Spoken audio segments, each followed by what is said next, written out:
I invited two alien sisters to live with me, thinking they'd struggle with human customs. I was wrong. They weren't embarrassed at all. I was. The day Lyra and Sova moved into apartment 4B, I told myself it would be fine. I was wrong, but not in the way I expected. My name is Marcus Webb. I'm a 28-year-old linguistics researcher working for the Earth Galactic Cultural Exchange Program. A fancy title for a job that basically means I help aliens adjust to human life and help humans stop embarrassing themselves in front of aliens. I've worked with Keth delegates who communicated entirely through color changes in their skin. I've helped a Vaughn ambassador understand why humans shake hands instead of pressing foreheads together. I thought I had seen everything. Then the Zhari sisters arrived. Lyra was the older one, 23 in Zhari years, which translated to roughly equivalent in human terms.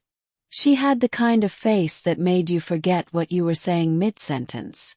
Green skin the color of moss after rain, silver-white braided hair that fell past her shoulders in thick rope-like plaits, and eyes that were a startling shade of pale gray-green like sea glass. She wore a black tank top and joggers like she'd been wearing human clothes her whole life, a layered silver necklace catching the light at her collarbone. Sova was younger by 2 years and somehow simultaneously softer and sharper. White crop top, the same silver-gray braided hair pinned up with loose strands falling around pointed ears, a delicate choker at her throat. Where Lyra looked at the world like she was deciding whether to trust it, Sova looked at it like she already found it mildly amusing. They sat on my couch together that first afternoon, Lyra's arm resting behind Sova leaning slightly into her sister's space, and stared at me with those pale eyes while I gave my standard orientation speech. So, welcome to Earth. I know it can be overwhelming. Humans have a lot of customs that might seem strange, and I want you to feel comfortable asking me anything. There's no such thing as a stupid question. Nothing will embarrass me. Lyra tilted her head. Nothing. Nothing, I confirmed.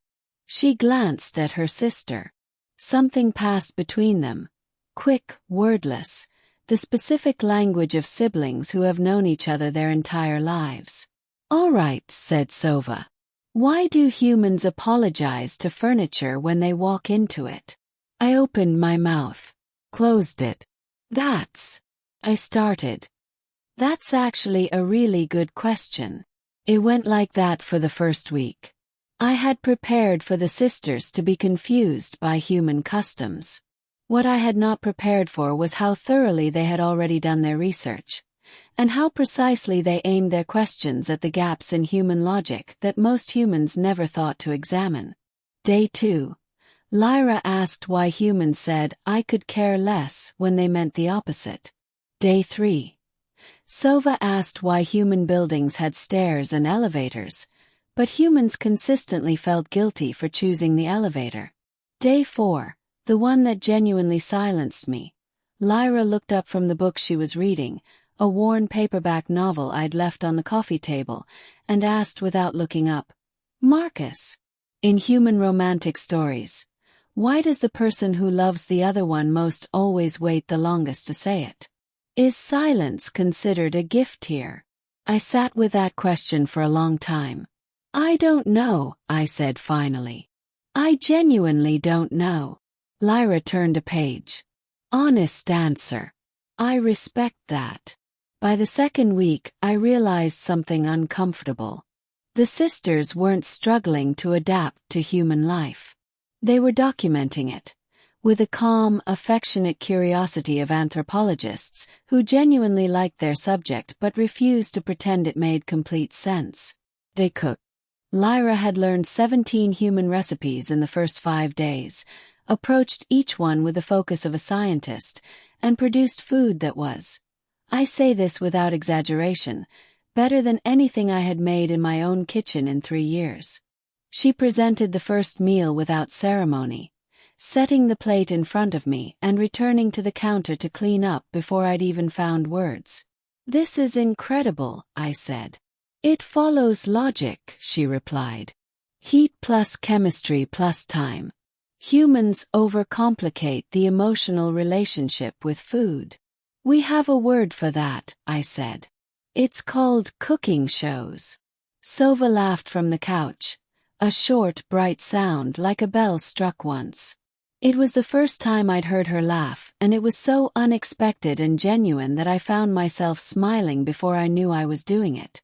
The moment everything shifted happened on a Thursday evening. I came home from a difficult day, a diplomatic meeting that had gone sideways when a thinner delegate misinterpreted a human handshake as a challenge gesture, and the entire room had to be de-escalated over 45 minutes of careful linguistic repair work. I dropped my bag at the door, sat on the floor against the couch because I didn't have the energy to climb onto it, and put my head back. Lyra was on the couch behind me. She said nothing for a moment. Then, "Bad day." "Very," I said. Another pause. Then I felt something, careful, deliberate. Her fingers resting lightly on top of my head. Not quite a pat. Something gentler. A Zhari gesture of acknowledgement, I realized. I'd read about it in the cultural briefings. It meant, "I see that you are carrying something heavy.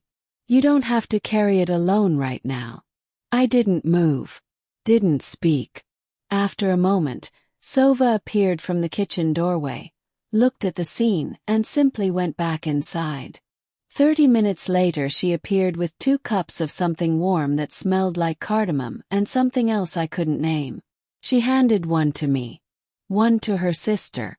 Sat on the floor beside me without being asked.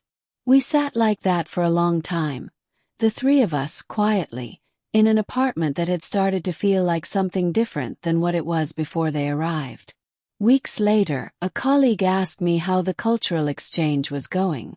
"Are they adjusting okay?" he asked. "Must be rough, alien girls in a human city. Probably embarrassed by everything." I thought about Lyra reading my battered paperback and asking questions that broke my brain.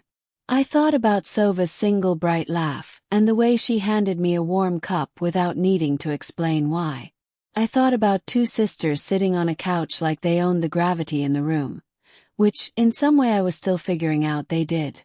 "They're doing fine," I said. He raised an eyebrow. "Really? No culture shock?" "Some," I admitted. "But it wasn't theirs." He stared at me.